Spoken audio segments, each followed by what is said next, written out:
recording.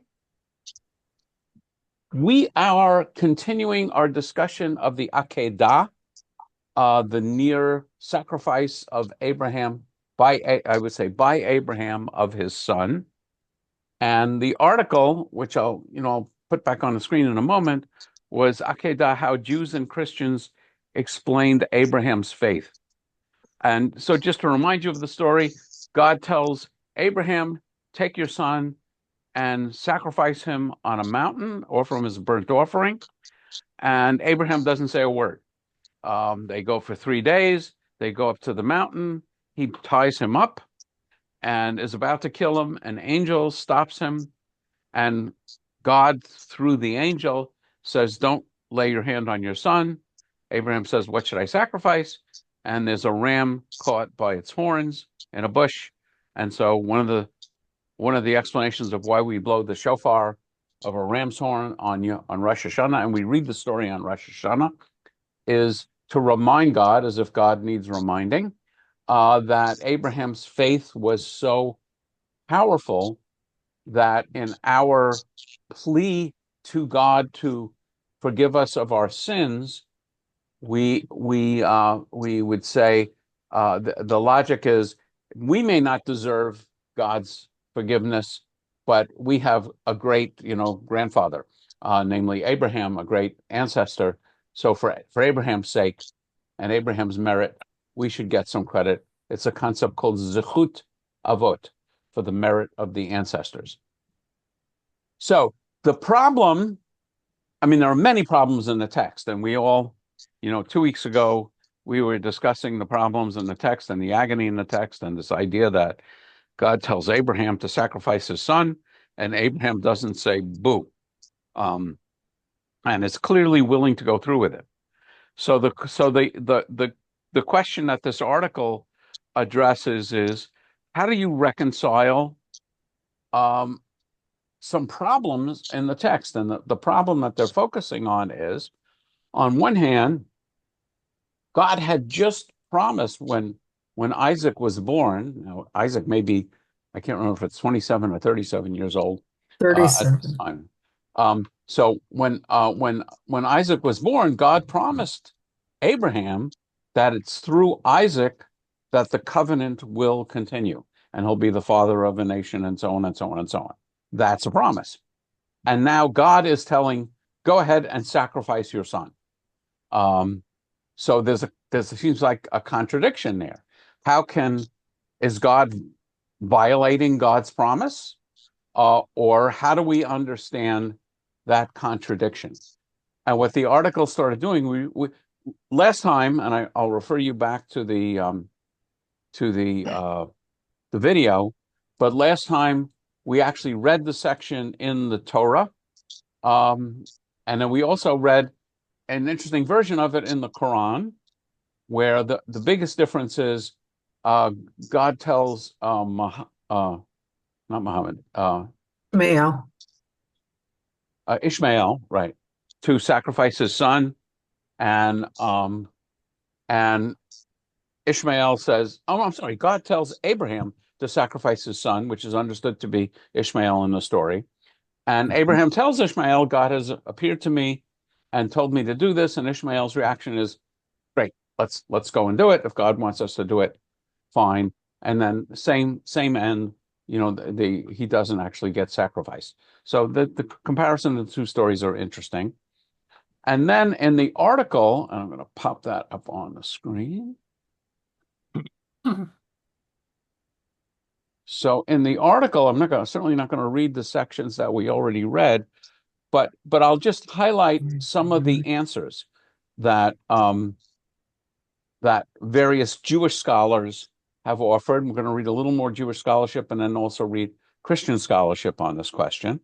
So again, the challenge is God's apparent self-contradiction presents a theological problem, and Abraham's lack of confrontation, not calling out the contradiction, is also a problem, among many other problems. So again, I'm going to just sort of highlight by going over quickly the texts. So in Genesis Rabbah, which is Midrash, quoting a rabbi saying, Abraham said to God, I will set my words before you. So they imagine Abraham arguing with God. Yesterday you said to me, and Isaac will be called your seed. Then you went back and said, take your son, namely to sacrifice him. And now you say to me, do not send forth your hand against the boy. So remember the story. God tells Abraham first, Isaac is going to be your seed. Then he tells him, go and offer him as a burnt offering. And then when Abraham's about to fulfill it, the angel stops him. So there's two contradictions. God said to him, I will not profane my covenant, and the utterance of my lips will not change. When I said to you, take, the utterance of my lips will not change. I didn't say slaughter him, but rather bring him up. So he said, Ya'alehu la'olah. He said, offer him as a burnt offering, but olah literally means to be lifted up. And that's the term in the Torah for a burnt offering, because the smoke goes up to God. So Abraham is sort of arguing the details of text, a very rabbinic thing to do. God is arguing the details of rabbinic text with Abraham, telling Abraham, you misunderstood me. So that's one way of analyzing it. That's Midrash. And then Ibn Ezra says, these great scholars required these interpretations because they said it's not possible for God to command something and then not do it. But they did not note that the firstborn were replaced by the Levites after a year. Since the text says at the start, and God tested Abraham, it removes any doubt. God tested him in order to receive a reward. So this is a little cryptic, very cryptic. Basically, in the Torah, it says the firstborn of every family will be dedicated to the temple service. And then it goes on and changes that order by saying it's going to be the Levites that are going to be dedicated to the temple service. So God does change God's mind. So there's no problem. It's perfectly okay. For Ibn Ezra, then the faithful person may believe that God's mind will sometimes change. And just moving right along through the centuries, we have Rashbam, 1085 to 1158. And it came to pass after these events. Every place where it says, Acharei hadvarim ha'ela, after these events, the text is connected to the preceding section. So, too, here, after these events, refers to the previous section where Abraham makes a covenant with Avimelech on behalf of himself, his grandchildren, and his great-grandchildren. And God was angry about this. For the land of the Philistines was within the borders of Israel, and God commanded them, saying, don't let anyone live. Therefore, God tested Abraham, which is to say, you are boastful with the son I gave you to establish a covenant between your children and their children. Now go offer him as a burnt offering, and you'll see what good the covenant you made was. So in this way, it's addressing God, God as being angry with Abraham for making a covenant with the Philistines that went against God's words. I'm flying through these. Okay, so now we're actually up to where we are with another commentator, Radak, Rabbi David Kimchi, about 100 years later. And I'm going to give Joanna a little rest. And Henry, would you like to read a little bit? Sure, I'll read. Okay. Okay. For another Pesach scholar, Radak, is that how you pronounce it? Radak, yeah. Radak. Abraham, far from being mistaken, serves as an example of faith. And But so the truth, before you go further, this word is pshat, which means the simple meaning of the text. In Jewish tradition, we analyze the text according to 4 levels of meaning. At the upper level is the simple meaning, what the story actually says. Then there's an allegorical meaning, a midrashic meaning, and then even a secret meaning. So apparently, Kimchi is a scholar of pshat. Okay, let's just.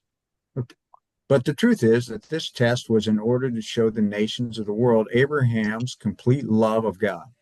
And this was not done for those generations, but rather for the later generations that believe in the Torah that Moses, peace be unto him, wrote by God's word. and in its story so that they would know how far Abraham's love of God extended and would learn from it to love God with their whole hearts and their whole souls.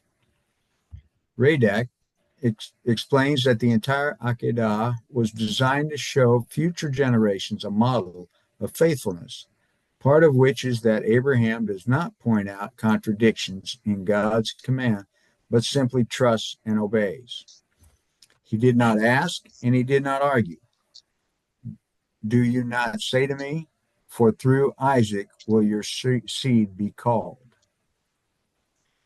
Radak goes on to note the success of Abraham as an example of faith. Today, some years after the worship of idols and statues has been abolished, most of the world believes in the Torah of Moses, our teacher, and in its stories.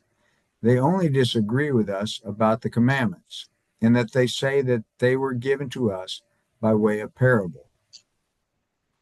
Abraham's display of love, expressed by not pointing out contradictions in the divine word, was for the benefit of everyone in the world, both Jews and Christians. This is an interpretation that I often hear. If you think about the major difference between Judaism and Christianity, which I mention quite often, Judaism has as its primary focus what we do, which is to say, following mitzvot, following Jewish law, whereas Right. Christianity has as its primary focus correct belief. And of course, correct belief, people would argue, would lead to correct action. And I would say Jews would also argue that if you don't have any belief, you wouldn't follow the mitzvot. So I remember I don't know if this was a Jewish scholar or a Christian scholar talking about this. Abraham is very much admired in Christianity for the reasons that were just outlined here. Namely, Abraham is a man of incredible faith, and he has this faith without the benefit of Torah. Okay, because we're in Genesis here, and Torah, of course, is not going to be given for several hundred years until Sinai. So Judaism would argue that we follow Torah, and that's the most important thing. And of course, Abraham is an example of someone who had a wonderful relationship with God and was very, very faithful without the benefit of all of these laws. So that's a really good model, I would say, for why Abraham would be so beloved in Christianity. Because Christianity would say, you don't need 613 commandments. 12, 14, 10, 12, 14, 15 commandments are fine. And you don't need 613 and the rabbis adding thousands more. And the other thing that Radak is pointing out is when he's writing this, 1160 to 1235, we have Christianity and Islam well established in the world, and these stories of Abraham and Torah are being spread far more by non-Jews than by Jews. Erwin. I think I never read the Quran, but I read somewhere that Abraham was willing to sacrifice Isaac because he knew that God made a promise to Ishmael that he gonna have 12 sons, and the 12 sons gonna be the pillars of the new nation. Yeah, so I've never heard that interpretation. And if you read the story in the Quran, in the simple meaning of the Quran, it's pretty clear that it's Ishmael that Abraham is described as being willing to sacrifice, not Isaac.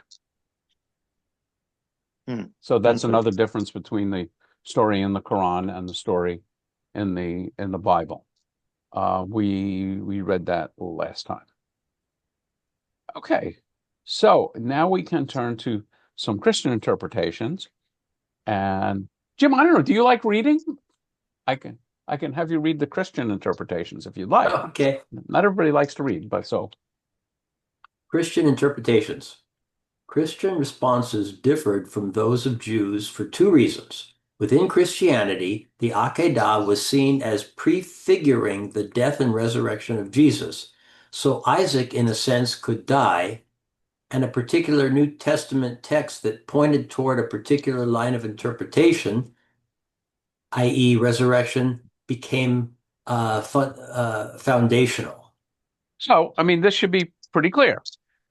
Main point of Christian interpretation is that God's son, Jesus, dies, presumably according to the will of God, if God's in charge. I mean, that's sort of an interesting question. But it's certainly the plan. So the idea that a father would sacrifice a son isn't so outrageous from a Christian point of view. But as we will see, and it's a little repetitious how many different places they quote this same basic idea, is the idea that Abraham believed in resurrection and physical resurrection. So that's how Abraham resolves the apparent discrepancy. Oh, good, Jim's jaw is dropping. I always hope for at least one Jim jaw drop, and also Paul. Yeah. My jaw droppers. So one way you'll see the Christian scholars explaining this is, well, if Abraham is confident that Isaac will be resurrected, what's the big deal? So we're going to see that in great detail. I've never heard that. Right. The Abraham. Okay, Hebrews. Okay. Hebrews. Abraham's faith in resurrection. The Epistle to the Hebrews, a New Testament book of unknown authorship, around 100 CE, cites Abraham's offering of Isaac as an example of faith. So I'll just point out, and the footnote discusses this, a lot of the New Testament is the epistles, they're letters. And many of them are attributed to Paul. I think scholars, if you go to, I can scoot down to the footnotes. There's not that many footnotes here. But number 3 says, unlike most of the New Testament epistles, this letter is anonymous, though some in the early church attribute it to Paul. The scholarly consensus is that it's not Pauline. I have no independent thought on that question. But so basically what you have in the New Testament, a large part of the New Testament are letters to the different early Jewish communities. So there's the epistle to the Romans, to the Hebrews, to the Ephesians, and and the Corinthians, and so on. So here, this is from the Epistle to the Hebrew. I didn't realize it was this early. This is very early, 100 CE. So let's read what the New Testament has to say. By faith, Abraham, when put to the test, offered up Isaac.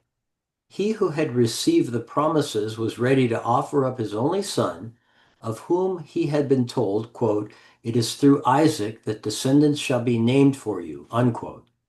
He considered the fact that God is able even to raise someone from the dead, and figuratively speaking, he did receive him back. According to this passage, Abraham reconciled the idea that he would be the father of many nations, even though he must kill Isaac, by having faith in resurrection. On the basis of this faith, Abraham could sacrifice Isaac and still believe that he would be resurrected and become the father of Abraham's descendants. Easy peasy. Easy peasy. It doesn't. Is that a Christian term of art, Jim? Easy peasy. Okay. Going to see more complex analysis of this. Okay. Hold on a second, Paul. Yeah, I don't know how many people were there this weekend on Saturday talking about the Midrash, but I was understanding that we have the ability to understand ourselves, and we have the ability to say, no, this is not right. Something is wrong here. And do I act on this feeling I have, or should I keep going and do what I'm not supposed to do, even if it hurts me, or even if it doesn't hurt me? I'm supposed to make up my own mind. I don't see where. So Paul, yeah, we have the ability to make up our own mind. yes. Now the question is, if God tells you to do something, do you do it even though you think it might be wrong? That's what That's I'm the wondering question. about. That's what I'm wondering about. Right. So Even what if, I would say, yeah, yes. go So ahead. what I would say is, this is if Abraham does it anyway, the question is why, and we've Yeah, seen a whole bunch of Jewish possible answers. And you know the Muslim answer is, you remember the word Islam and Muslim means one who submits to the will of God. So the story in the Quran is much more direct. Basically, Abraham tells his son, God has told me to sacrifice you, and they both agree if God tells us to do this, we should do it. Um, so so the question is, do you obey the commandments, or do you not obey the commandments? Clearly, you have the free will to do right. so, but the question is, do you do so? And if you do so, even in a horrendous case like this, what's the logic behind it? And also, the person who does it has to live with that act the rest of his life. Right. He doesn't. And He you know, doesn't. and It doesn't just stop. It doesn't just stop acting. He has to live with it next year, the year after, the 10 years down the line. yeah, So it's yeah, always he's always got that on his mind. yeah. And so I'll just point out, you know, a modern example. Parents send their kids off to war, Yeah, okay, and not all the kids return. that's right. And so it's you know, it maybe not with the certainty that they're going to die, but it does happen. And you know, as I've pointed out and others have pointed out, after this event in the Bible, God and Abraham never speak to each other again, Oh, and okay. God and Isaac never speak to each other again, and Wow. I'm sorry, Abraham and Isaac never speak to each other again, and Abraham and Sarah, at least we don't have a record of them speaking. So it clearly has an impact. But But they don't have to talk to each other for them to harbor those feelings inside. They don't have to talk to each other. oh, They can I talk know. to I'm just pointing themselves. out that they don't. Yeah, And exactly. there's one midrash that says that when Abraham tells Sarah what he was doing on this trip, Right. Sarah drops dead, and Oh, and that's the timing that suggests that Isaac was 37. oh my. Hold Rabbi, on a second, Henry first, and then Erwin. Go ahead, Henry. Okay, my only thought was, and this might throw a monkey wrench into things, is this is kind of a resuscitation though, because he still has to father children, right? So he's gonna be alive, but he's gonna have to die again, right? I mean, so if you're resurrecting, do you need to?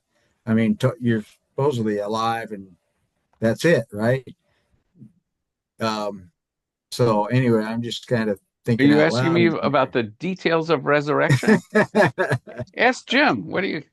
So the I mean Yeah. the Oh, the when Jews talk about resurrection, it's discussed in the and Christians for that matter.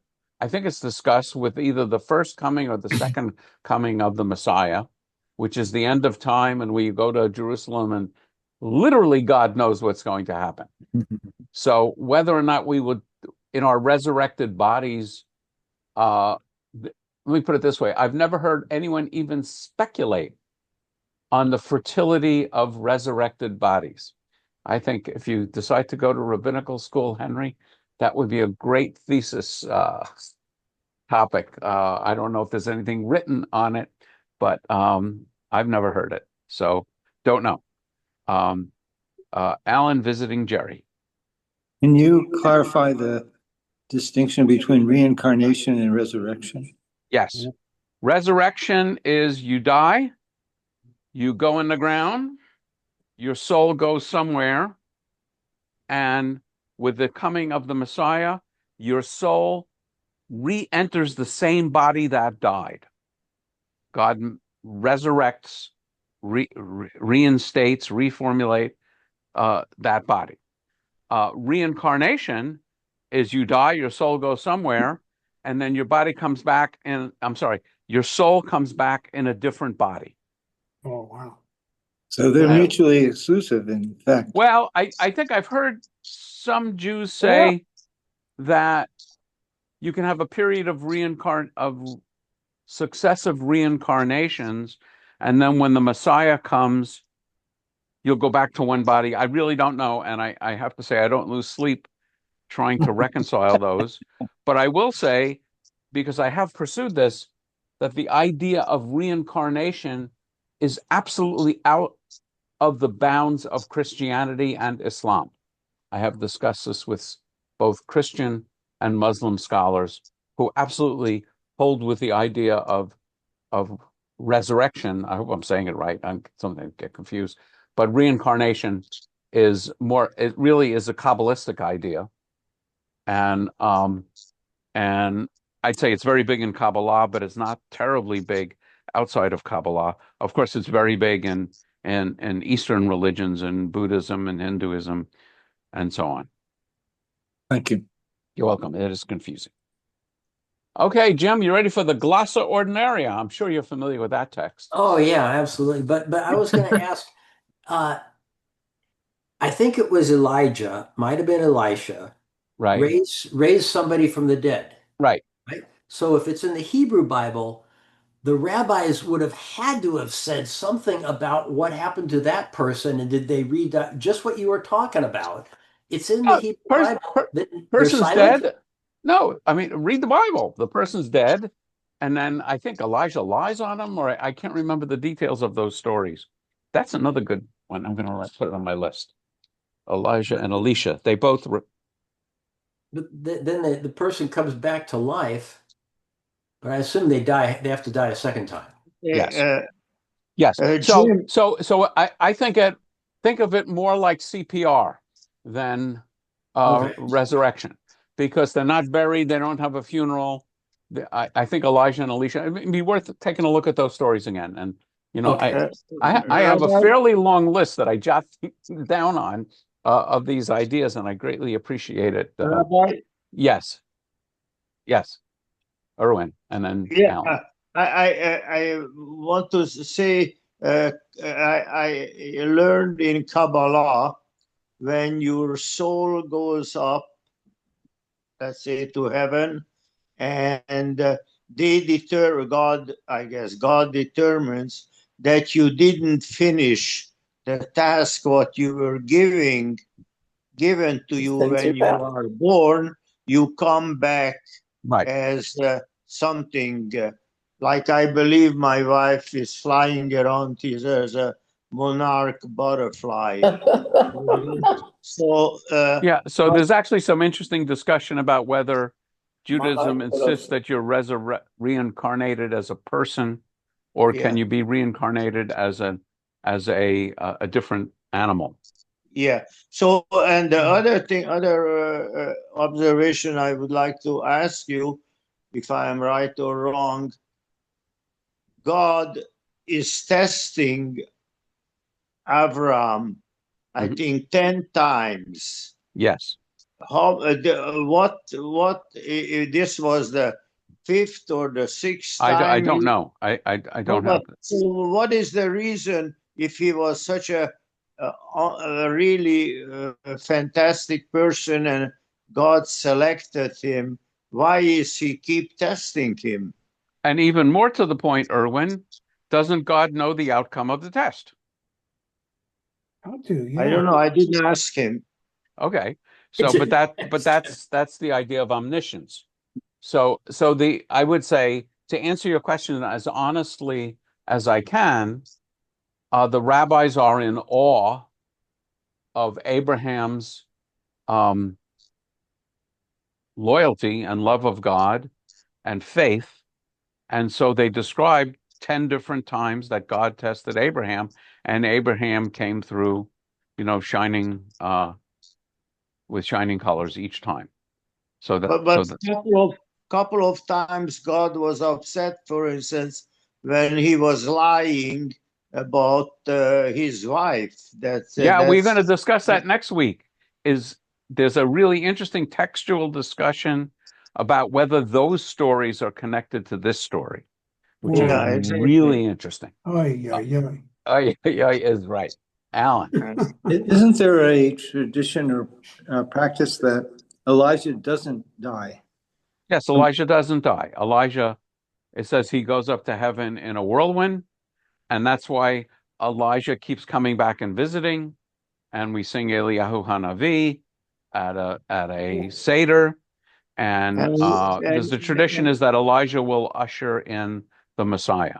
And after every Shabbos. Okay, so Yeah, so and Havdalah, Yeah. on not on Friday night, but on Saturday night, Yeah. because it's another Shabbat has ended. We hope the Messiah would come on Shabbat, and so we're disappointed, having had a taste of the world redeemed, that the Messiah didn't come. So we sing to Elijah, "Please come and bring the Messiah." but this is But Elijah becomes shicker because he going from house No, to no, house. no, no. Shikr is a Yiddish word meaning drunk. No. but this is a unique Yes. thing in that there's nobody else that are ever described like Elijah. Everybody else dies. Jim, you know who else doesn't die? Sometimes Christians know this. I think it's Enosh. There's a character Okay. early in the genealogies, and everybody else is saying, and he died, and he was full of it, right? And Enosh, I think it's Enosh. Enoch. Enosh depends on how you pronounce it, ascends to heaven, but he doesn't play the same kind of role that Elijah plays. Okay. Yeah. Okay. Okay. So glossa ordinaria. The Glossa Ordinaria, or the Gloss, compiled by Gilbert of Acier, was one of the most influential Christian commentaries of the High Middle Ages. In the 12th century, it was more widely copied than any other book. It was a standard text for Bible study for at least 2 centuries after its composition, and it remained in use through the Reformation. One of the authors quoted in the gloss, Alcuin of York, sees Abraham's confidence and faith as stemming from his ability to draw correct theological conclusions from an apparent contradiction in God's words. Okay, Alcuin 5.3. The boy and I, he was willing to sacrifice his son with an undoubting soul, praiseworthy in the constancy of offering and in his trust in resurrection. For he knew with great certainty that God would not fail, and although the boy might be sacrificed, God's saving promise would yet endure. Whence the apostle, Hebrews 11:17-19, Abraham did not hesitate in his faith when offering his only son, in whom he received the promise, believing that God was able to revive him even from death. Akun understands Abraham to have devised the doctrine of resurrection from the contradiction between... I'm just going to point out, it's derived the doctrine of resurrection. Oh, sorry.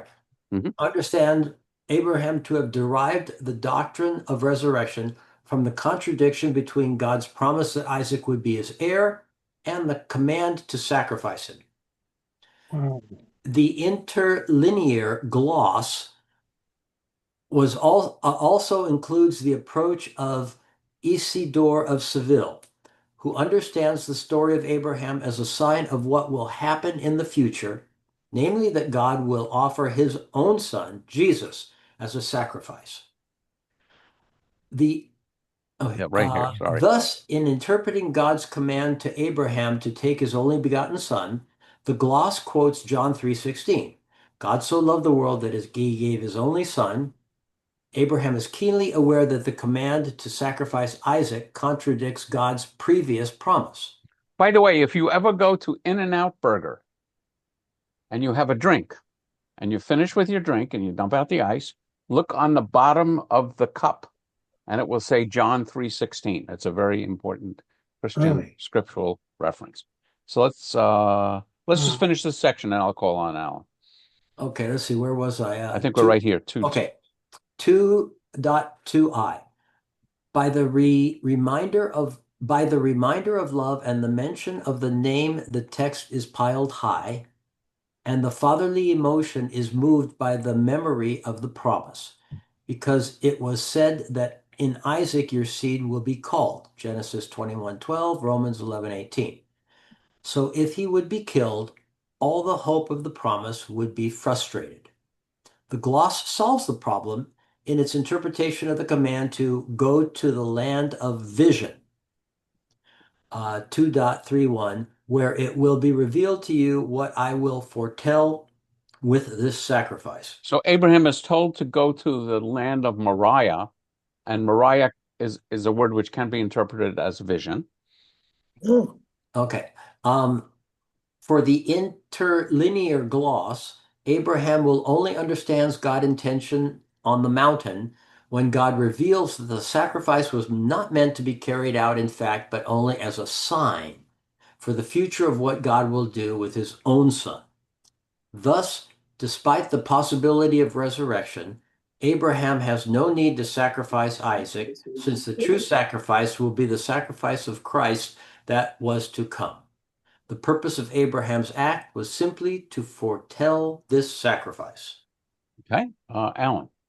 This, with no disrespect to Christians, this whole thing here, this gloss story, feels like a midrash, right? It's trying to help us understand some aspects of theology or the scripture, and it comes across as is just like a midrash. And not that it makes it bad, but is it Right. different No, than a it midrash? absolutely is. I mean, the authors of the New Testament were very familiar with Midrash. It's occurring around the same time, where you have difficulty in biblical problems. Midrash is a resort. Okay, So I agree thanks. with you. By the way, the other thing I will observe is those of you who have had a son and had him circumcised at 8 days of age, I think of that as maybe I'll say 1/60th of the Akedah. Here you brought home this baby, and the baby is healthy, thank God. Everything is fine, thank God. And you're really worried, and so on and so on. And when the baby is 8 days old, you're inviting in this Sacrifice. stranger and everybody you know to do surgery in the living room. I've been to a lot of Brit Milah, Britot Milah, I guess would be the correct way of saying the plural, and it's scary. And I know, my brother-in-law, who was an engineer and became a cantor, he said that the circumcision of his son was a very profound moment, very much like the Akedah, and I absolutely get that.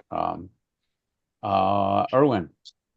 Yeah, I would like to mention that this goes double because a lot of young men came home from the concentration camp, and they were circumcised when they got to Hungary or back to the family, if some people were alive.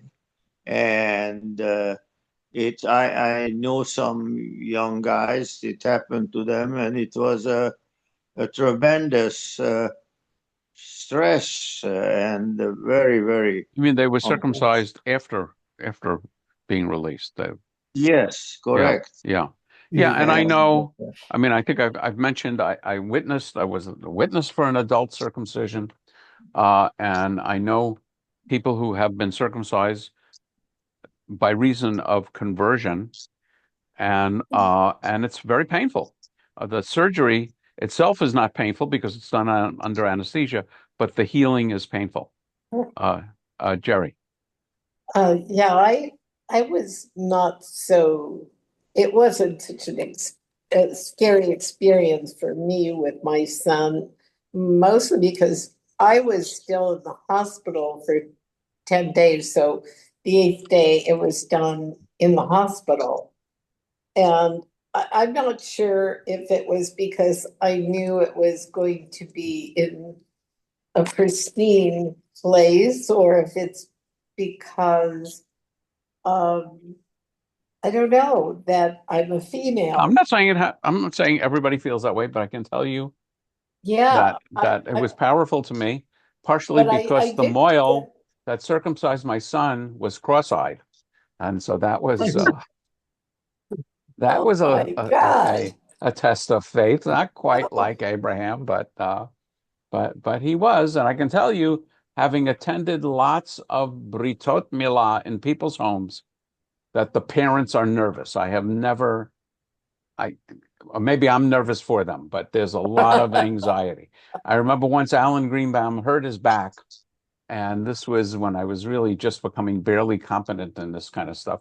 So he asked me to come and say the prayers at a circumcision. And of course, you know me, I prepared a little discussion of what the bris was all about and what the covenant is. And before the mohel came in and or the doctor, I started talking to people and no one was listening. I learned a great truth. It is not a teachable moment before. You can do a lot of stuff over rugelach and cheesecake afterwards, but people are not listening before. There's a lot of anxiety. Okay, let's see. We have some time. Go ahead. But Muslim also has the same circumcision because they are the children of Abraham, but there's some difference between these two kinds, between Muslim and Jewish.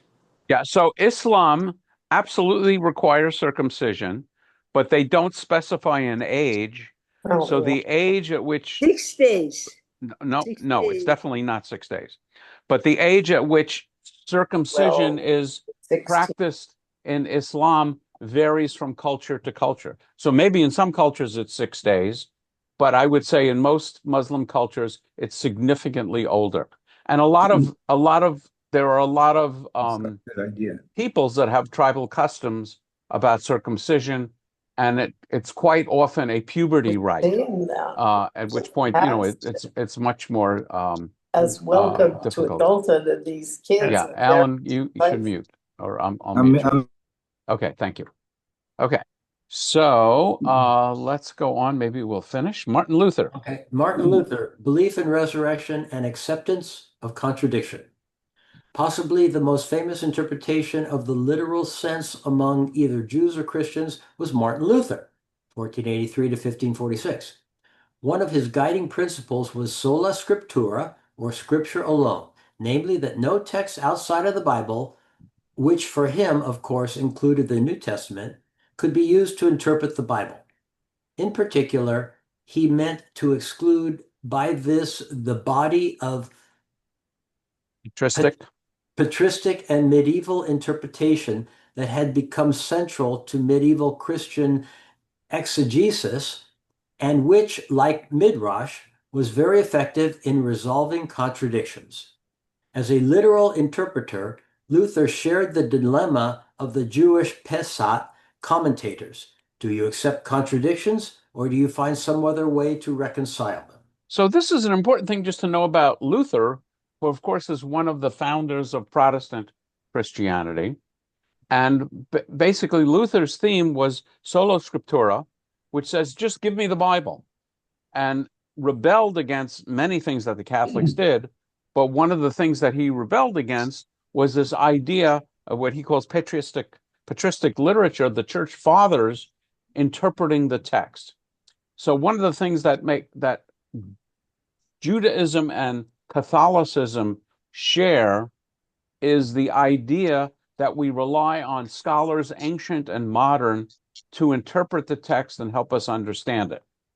Luther, since now he is writing in the time of Gutenberg, where everyone could have their own Bible, said, no, don't give me all this, this expert commentary. Just give me the text and we will interpret it for ourselves. And of course, now he is going to do the same thing. He's going to interpret it. So let's continue.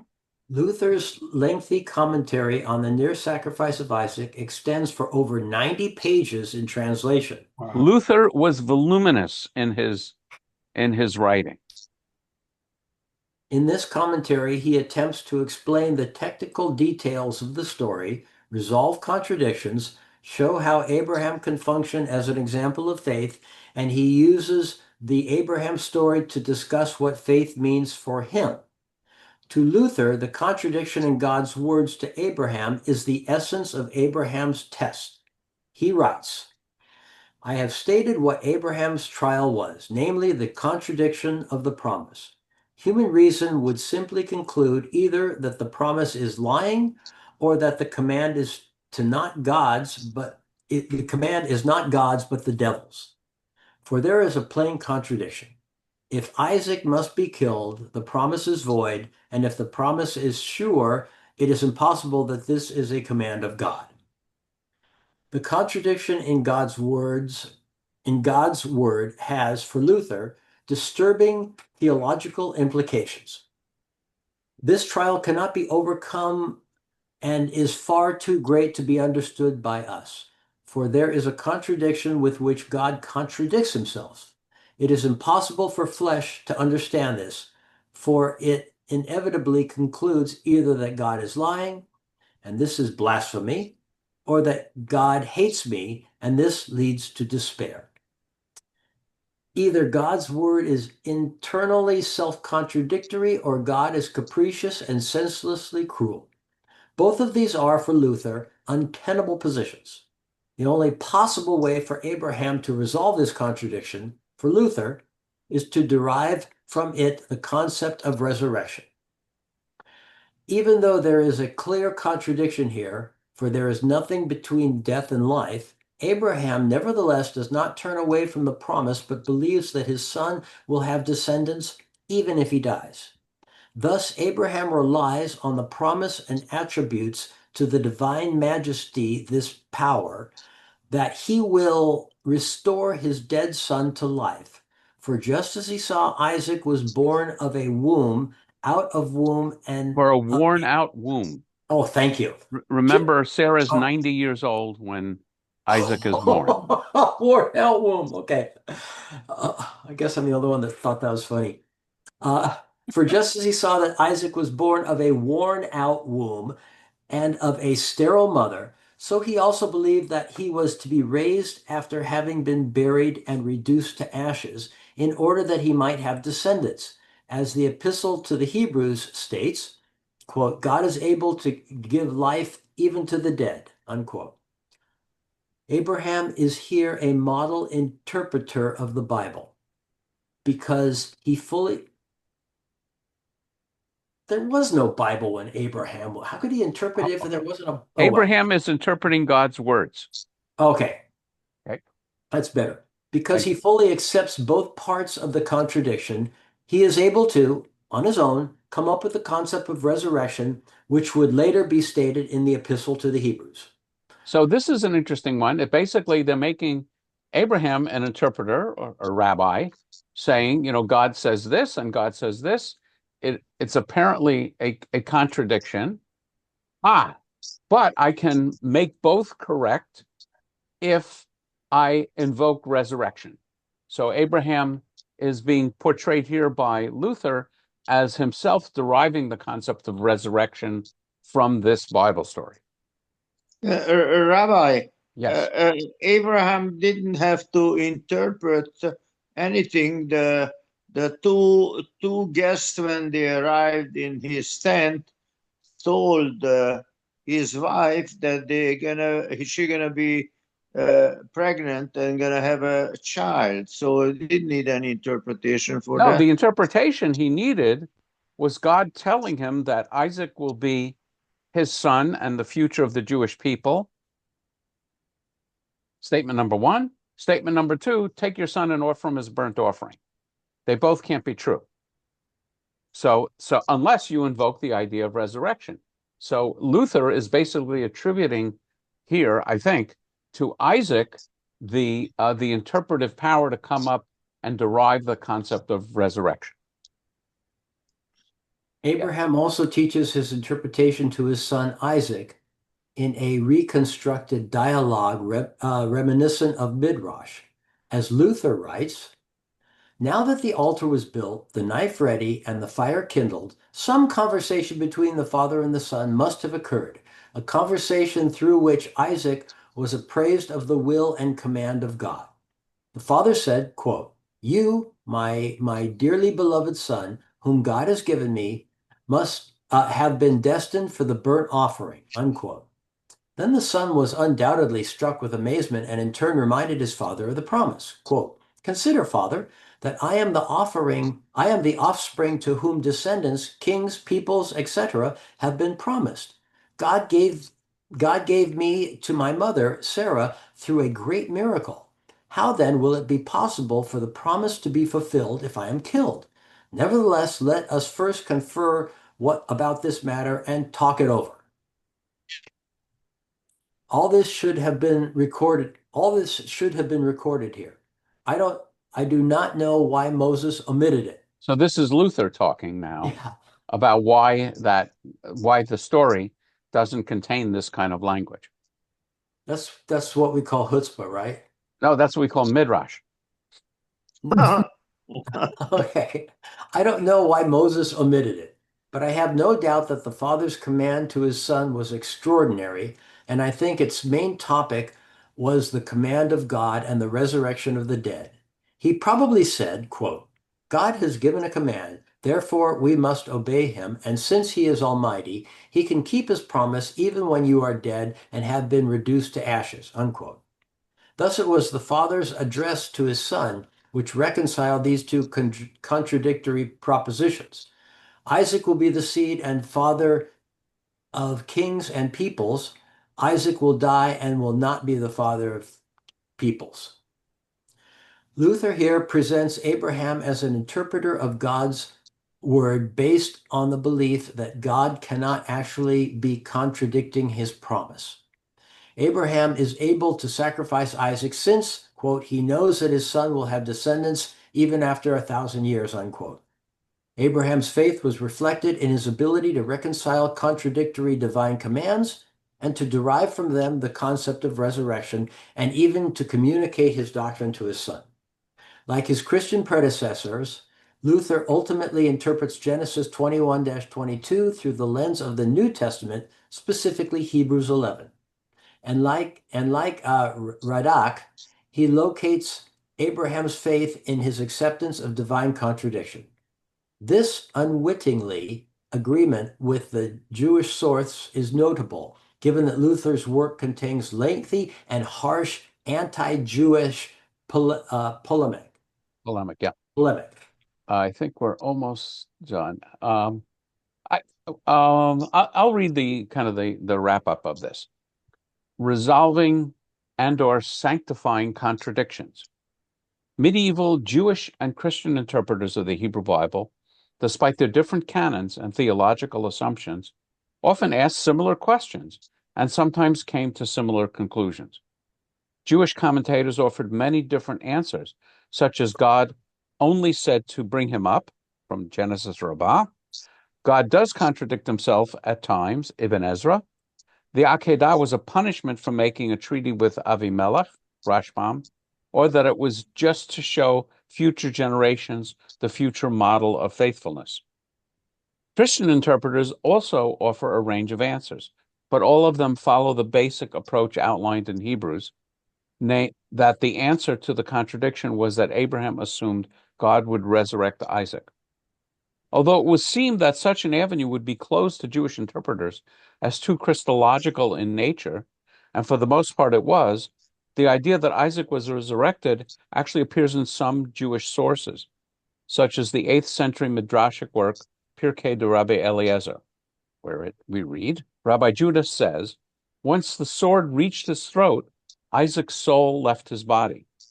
Once God, the angel, made his voice heard between the two cherubs and said, do not lift your hand against the boy, his soul returned to his body. Abraham untied him and stood him on his feet. Isaac thus came to see or know that resurrection is a Torah principle, that all of the dead are destined to rise.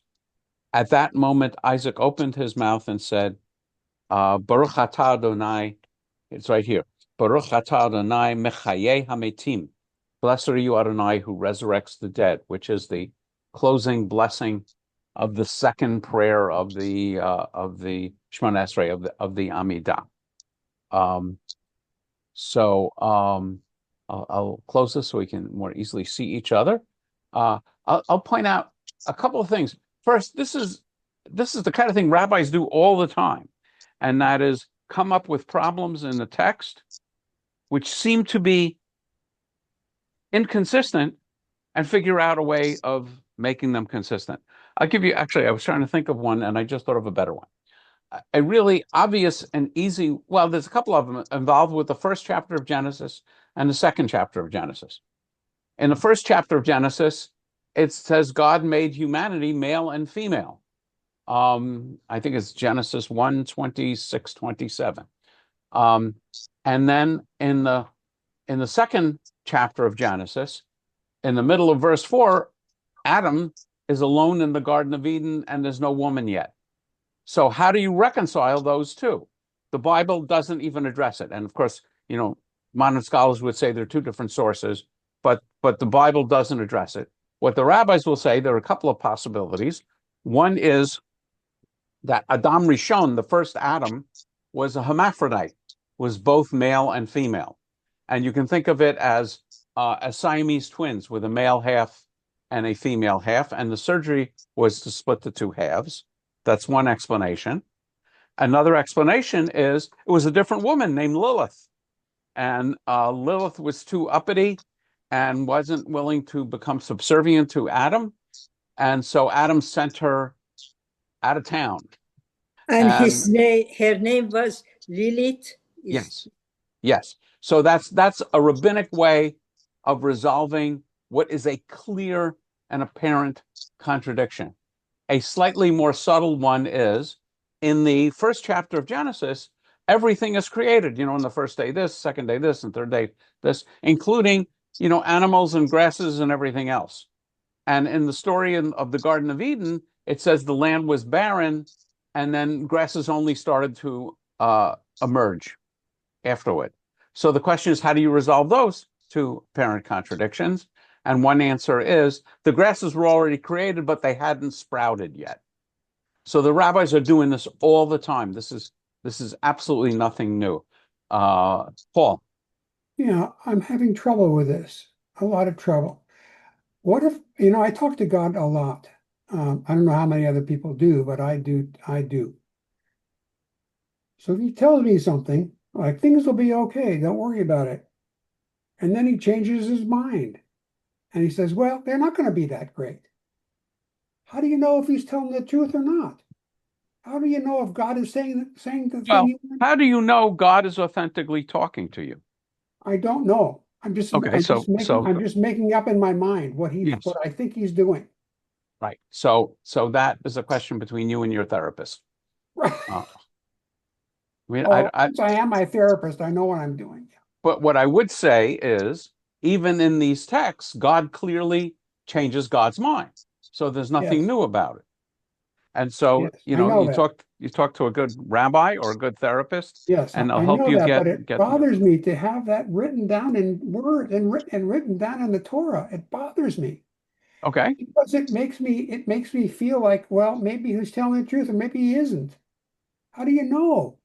I want him to be, yes, this is what's happening. So what I would say, to take your question very seriously, I would say God's communication to us is infinitely deep. And when we just read the story, we're only reading the surface meaning. We aren't looking deeper and deeper and deeper into the text. And what the rabbis are doing and what these scholars are doing are looking deeper into the story to resolve the contradictions. I see. Okay, Jim. Okay. Well, this isn't going to be as interesting as what Paul just came up with, but I'll be the judge of that. It's too bad there isn't a Protestant here, because it blew me away. Martin Luther says sola scriptura, only the Bible. And then he has the chutzpah to go on and say, I can't believe Moses didn't say this because he left this out. This is what he said. Yeah. He's writing Midrash. So, I mean, it would be nice to have a Lutheran scholar here. I agree with you. And I don't know, how you resolve that. I absolutely agree with you. Joanne. Rabbi. Hold on one second. Hold on, Erwin. Joanne. I'm thinking about what Paul said. First of all, I always think of Hashem as just giving me comfort. That's what's important to me, whether things are good or not good. And in my mind, I can hear Hashem. But but whether things are good or not good, I just feel like he always tells me to try to find the positive in something if it's not good. Right. So it's a different kind of dialogue. Yeah, It's a dialogue that's aimed at comforting rather than a dialogue that is conveying specific directions and conclusions, right, because specific directions and conclusions are easily proved right or wrong, but comfort is comfort. So right. Like comfort, the God is comforting me too. I feel that same way. yes. John, So I mean feel that same way. that's why the rabbis closed prophecy. They It's like basically what? said after the rabbis said after the last prophet, and I'm having trouble remembering who it was, who it was, Malachi, there's no more prophecy. And that, I mean, the famous example is in the Talmud, where the rabbis are having a debate about some item of Jewish law, and God shows up and says, no, it's this way. And the rabbis basically say, who asked you? They literally quote the Torah out of Oh my context, God. and they say, Lo b'shamayim he. It's not in the heavens. And then to make the story even better, this is called the Oven of Achnaim, one of my favorite Talmud passages. Make a story even better, a few hundred years later, somebody runs into Elijah, because Elijah never dies, so people are always running into him. He's the communicator between earth and heaven. And this rabbi said, when we told God to bug off, and basically stay out of our arguments about Jewish law, My God. what was God's reaction? And Elijah said, God laughed and said, my children have bettered me.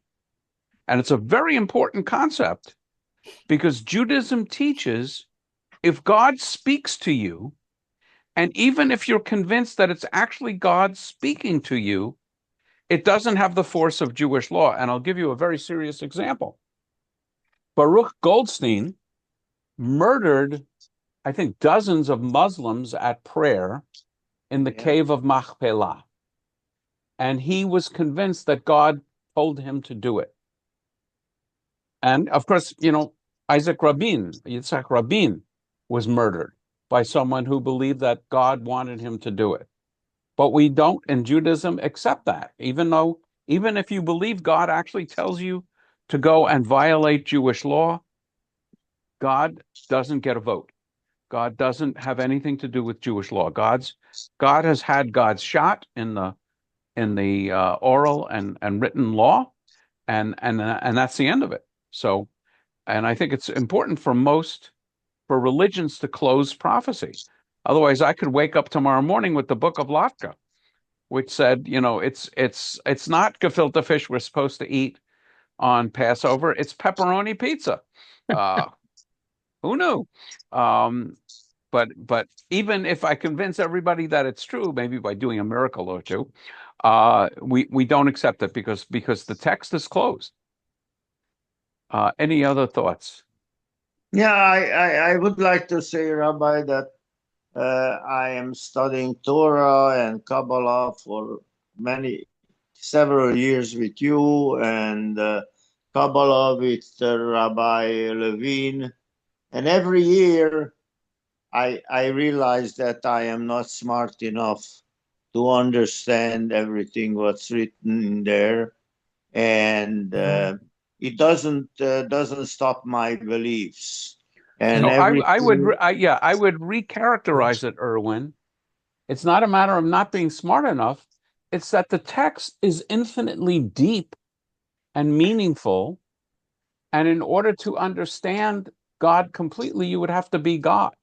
So all we can do is study it more and more to get insights. But I'm not disappointed that I don't understand it completely. Oh, I am not disappointed, and it makes me come back. Okay, good. So as we close, I'm going to tell you a story, which is very Talmudic. Clearly a Talmud scholar goes to a park, and there's a beautiful lake in the park, and he's excited to go swimming.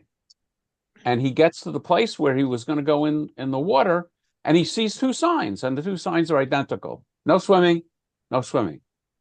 And he strokes his Talmudic beard and thinks about it for a while and goes swimming. And the park ranger comes and, calls him out, and park ranger's very upset. And he said to the scholar, he said, "Didn't you see the sign?" He said, "Of course I saw the sign." He said, "Well, didn't the sign tell you not to go swimming?" He said, No. You just have to know how to read it. So the scholar looks at the first sign and says, "No swim." Second sign, "Oh, swimming." No swimming. No, that's not the way to interpret Swimming. it. That is, you can't do that. You can do that. That's against You can do that. the rule. You can do that because if you look at when Isaac is dying and Jacob comes to him, Isaac tells Esau to go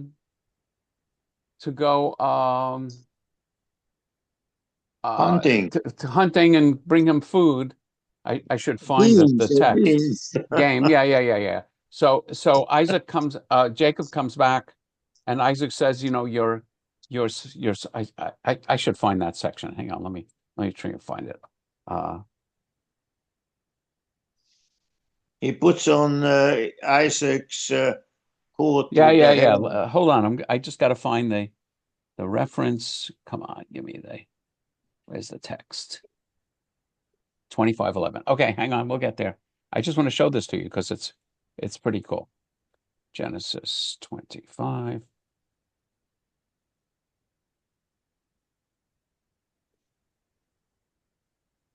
Oops, no. Oh, it's much later. Let me see if I can find it. Okay, so I'm gonna go to screen share again. So, this is when he sells his birthright, and then we got some more texts. And digging wells. Sorry, I thought I was there. Okay, he says he's now old, and I assume you can see the text, right? Yeah. Okay, good. And he says, "Here am I. I'm old. Go hunt," and tells Esau prepare a dish. Rebecca tells Jacob, prepare. I will prepare something for you, and I'll make a dish for your father. And because Esau's hairy, he puts on a goat skin on his arm, and then he goes to his father, and he says, "Father," and Isaac says, "Which one of my sons are you?" Now remember, Isaac is blind, which means you think his hearing is maybe a little more acute, and also you think he could tell the difference between human skin and a goat skin. Okay. And he says, "Which one of my sons are you?" And Jacob says to his father, "I am Esau, your firstborn, and I have done to you." Okay, so does everybody agree here? Jacob is lying because Jacob says, "I am Esau, your firstborn. I have done as you told me." Everybody agree with that? Yeah. Yep. Okay. It's just like no swimming, no swimming. Jacob says to his father, this is the way the rabbis read it, "I am. Period. Esau is your firstborn." Good, Jim. I like the expression. But it's exactly no swimming, no swimming. And that's how the rabbis get Jacob off the hook, because they have, Jacob is really problematic in much of what he does. But this is how the rabbis get Jacob off the hook. I should come up with that midrash, but it's basically the rabbis quote, and of course they're willing to add words to it. He says, "I am." What's not in there is "I am Jacob." Period. Esau is your firstborn. Okay, he's just reporting on things that Isaac already knows. But it's exactly like no swimming, no swimming. Yeah, but you need a comma after the word "no" in swimming. There's no commas in the text, Paul. No comma swimming. Paul, there's no punctuation in the text. Oh my God. Right. Henry. Notice I said, "Oh my God." That's all I was going Yes, to I say, know. but there's no punctuation. Yeah. Yeah, there's no There's punctuation. no in the punctuation text. in Hebrew, And the right? rabbis doing midrash are willing to add words and things, but it's exactly like no swimming, no swimming. It's very rabbinic, very Talmudic. Oh my. That's why I get a kick out of being a rabbi and Well, studying I this better stuff. watch my back as I listen to the rabbis from now on. That's all I can say. I better watch my back. Okay. I mean, it's like the joke, and Erwin, you talked about Ein Sof. Yeah. Um, what's the other Ein? Oh, just Ayin. Ain, nothing. Okay, so at the highest level of God's structure in the Kabbalah is no thing, right? Nothing, ayin. And so on high holidays, the rabbi and the cantor are standing in front of the ark and they're praying, and the rabbi says, "Oh God, God, I am unworthy, I am nothing." And the cantor says, "God, too, I am unworthy of this honor and responsibility, I am nothing." And somebody in the back stands up and says, "I am nothing." And the rabbi and the cantor turn around and look and says, "Thinks he's nothing." Okay, with that note, which Oh, so anyway, I will stop recording.